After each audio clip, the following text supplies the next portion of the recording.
We live in an age of invisible pain. People don't collapse on battlefields anymore. They collapse in bedrooms, in offices, in silence. Most people don't break because they are weak.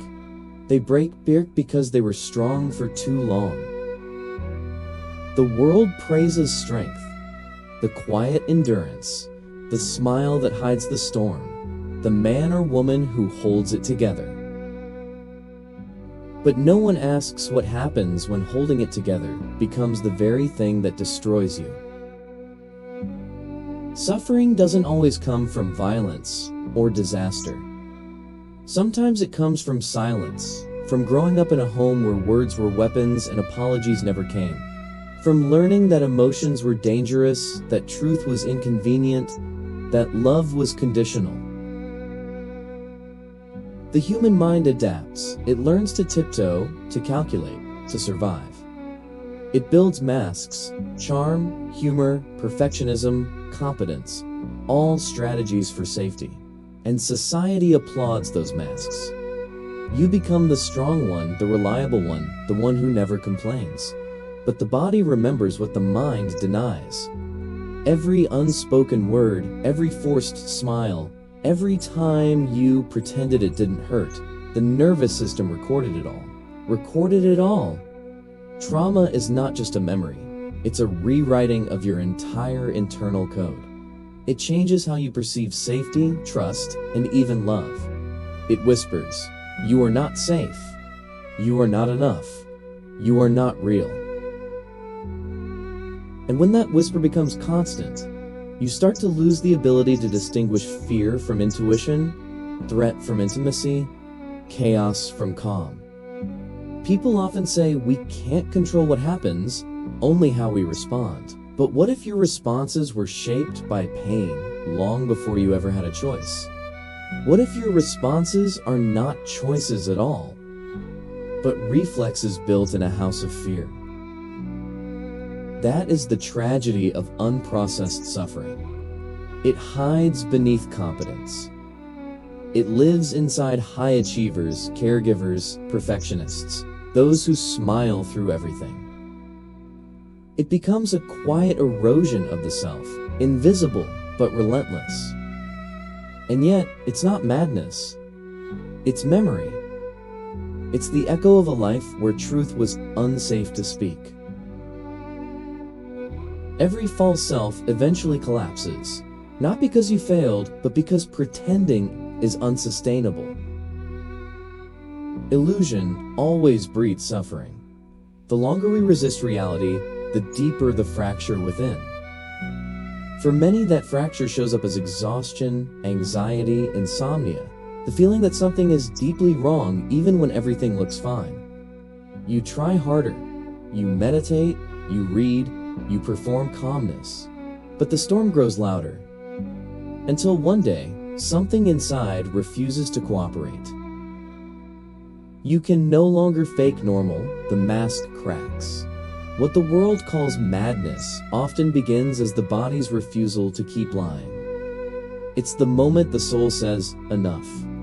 Madness is not chaos, it's order trying to return. When the psyche has been forced to hold too much contradiction, love and fear, truth and denial, performance and pain, it eventually breaks the surface. It doesn't happen in a flash. It begins with small things. Sleepless nights, the loss of joy, the growing distance between who you show and who you feel. Then come the patterns, the overthinking, the meaning-seeking, seeing signs everywhere, because your mind is desperate to make sense of what's unresolved. You think you're losing your mind, but in truth, your mind is trying to find itself again. Epictetus once said, "If you want to improve, be content to be thought foolish and stupid." Healing demands that humility, to stop performing sanity, to allow yourself to be seen in chaos, to stop pretending you're fine. Because the real danger isn't breaking. The real danger is pretending forever. In the language of psychology, the false self is the personality built for survival. the pleaser, the achiever, the caretaker. It's attachment to externals, reputation, approval, control. When that identity collapses, it feels like death. But it's actually rebirth. The world calls it breakdown, but it's really revelation. For the first time, the mask falls, and what remains is truth. Raw, painful, unedited, not the image others built for you. Not the role you rehearsed. Just you, trembling, unsure, but real. It may sound like a paradox, but to become whole, you must first allow yourself to fall apart. To find peace, you must confront the chaos within. Healing begins the moment you stop running. Not when you forgive, not when you forget, but when you finally tell the truth. The truth that it hurt. The truth that you were neglected, silenced, unseen. The truth that you built an identity around survival, not authenticity. Honesty is not comfortable. It's not motivational.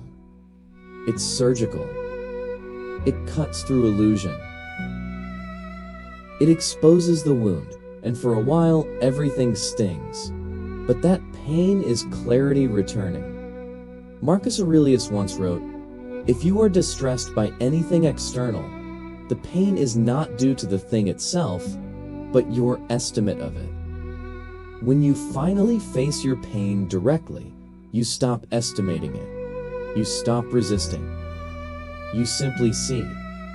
And in that seeing, you begin to regain power. Healing is not about becoming someone new. It's about remembering who you were before the world taught you to hide. To do that, you must become still. Not numb, but present. Silence, when used consciously, becomes sacred. It's where the noise of the mind softens enough for truth to be heard. Right, not for clarity, but for release. Cry, not for pity, but for cleansing. Sit with yourself long enough to see what's beneath the mask. The scared, soft, honest part of you that never stopped waiting to be acknowledged. That part is not broken. It's buried. Every unprocessed emotion, every piece of shame, every fragment of the self that you abandoned, all of it still lives in you, asking to be seen. When you stop fighting them, those parts don't destroy you. They integrate. Integration is alignment between what you think, feel, and do. Between who you were and who you're becoming. Healing is not a straight line. It's not peace without pain. It's the ability to hold both, to stand in the storm and remain centered. The world doesn't need more people who look healed. It needs people who have faced their darkness and emerged humble, kind, and real. So if you feel broken, know this. You are not broken. You are awakening. Your pain is not punishment. It's a message, the soul's protest against the life you no longer want to live. Listen to it. Walk through it. And remember, when everything collapses, when the noise fades, and when there's nothing left to perform, you will meet yourself again. And that meeting, though quiet and trembling, is the beginning of peace. You made it here. Maybe not unbroken, but more aware, more alive. This is the Growth Valley, where every ending becomes a beginning again.